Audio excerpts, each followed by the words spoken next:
Hello everyone, இன்றைக்கி kitchen tips பார்க்கலாம். 6 kitchen tips பார்க்கலாம். உங்கள்கிட்ட இந்த மாதிரி ப்ரூம் இருக்குது, விளக்கமாறு இருக்குது, அதில் ஹேண்டில் இல்லை, நீங்கள் அதை ஹேங் பண்ண முடியலன்னா இப்படி ஒரு ஹோல் போட்டுடுங்க. இந்த பக்கம் ஒரு ஹோல் அண்ட் ஆப்போசிட் சைடில் ஒரு ஹோல் பேரலாக போட்டு அதில் டேக் வரும். டேக் எடுத்து இதில் மாட்டிடுங்க. எக்ஸ்ட்ரா டேக்கை கட் பண்ணிவிடுங்க. ஸோ உங்கள் ஹேண்டில் ரெடி ஆகிடும். இது கத்தி சூட் பண்ணிவிட்டு நீங்கள் போடலாம், இல்லை மெல்லிசாக இரும்பு ராட் இருந்தால் கூட நீங்கள் போடலாம். இதிலே ஹோல் ஆகிடும். இந்த மாதிரி ஒயிட் டேக் இருக்கும், அந்த டேக் எடுத்து ஹோலில் போட்டு இந்த பக்கமாக எடுத்து ஃபிக்ஸ் பண்ணிவிடுங்க. அப்புறம் எவ்வளோ சைஸில் உங்களுக்கு வேணுமோ அவ்வளோ இழுத்துட்டு மீதி ரிமைனிங் கட் பண்ணிடலாம். இது உங்கள் ப்ரூம் ஹேண்டில் ரெடி ஆயிடுச்சு. ஸோ இதை நீங்கள் எங்கே வேணும்னா தொங்க வைக்கலாம். ஹேண்டில், ஆணி, ஸ்க்ரூ எங்கே வேணும்னா நீங்கள் இதை ஹேங் பண்ணிக்கலாம். நெக்ஸ்ட் டிப் 2, குக்கர் ரப்பர் ரொம்ப லாங் லைஃப் வரணும், நிறையா நாள் வரணுன்னா யூஸ் பண்ண பிறகு வாஷ் பண்ண பிறகு ஃப்ரிட்ஜில் ஸ்டோர் பண்ணி வைங்க. ஸோ ரொம்ப வருஷமாக உங்களுக்கு ரப்பர் யூஸ்ஃபுல்லாக இருக்கும். டிப் நம்பர் 3, இந்த மாதிரி cooker, kadai, tawa, fry pan handles mostly remove ஆகிடும், ஸ்க்ரூ லூஸ் ஆகிடும். ஸோ நீங்கள் ஸ்க்ரூவில் நெயில் பாலிஷ் வச்சு அதை ட்ரை பண்ணிவிட்டு அப்புறம் ஹேண்டிலில் ஃபிக்ஸ் பண்ணி பாருங்கள். அது ரொம்ப நாளைக்கு விழாமல் இருக்கும், ஹேண்டிலும் ஸ்ட்ராங்காக இருக்கும். கண்டிப்பாக ட்ரை பண்ணி பாருங்கள்.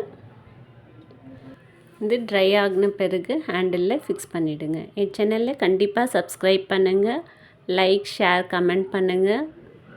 நிறையா பேர் மோஸ்ட்லி ஹேண்டில்ஸ் மாற்றுறதுக்கு கடைக்கு எடுத்து போயிடுவாங்க. ஸோ அது அவசியமே இல்லை. இங்கே ஸ்க்ரூவில் நெயில் பாலிஷ் போட்டு ட்ரை பண்ணிவிட்டு யூஸ் பண்ணி பாருங்கள். கண்டிப்பாக ரொம்ப நாளைக்கு வரும். இது ஸ்ட்ராங்காக டைட்டாக ஃபிக்ஸ் பண்ணிவிடுங்க. ஸ்ட்ராங்காக இருக்கும் பாருங்கள், ஃபிக்ஸ் ஆகிடுச்சு. லூஸாக இருந்தால் இன்னொரு வாட்டி த்ரெட் பண்ணிவிடுங்க.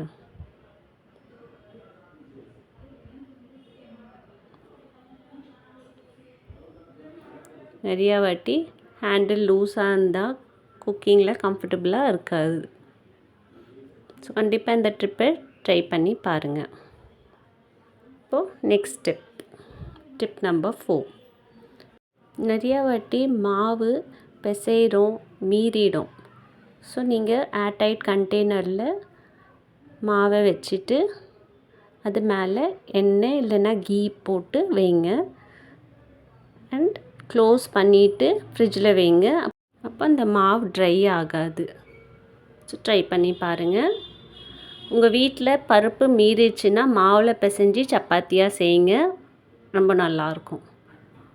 இப்போ டிப் நம்பர் 6, நிறைய வாட்டி கேரட், பீட்ரூட் வாங்குகிறோம், அது செய்யாமல் விட்டோன்னா அது ஒரு மாதிரியா சாஃப்ட் ஆகிடும்.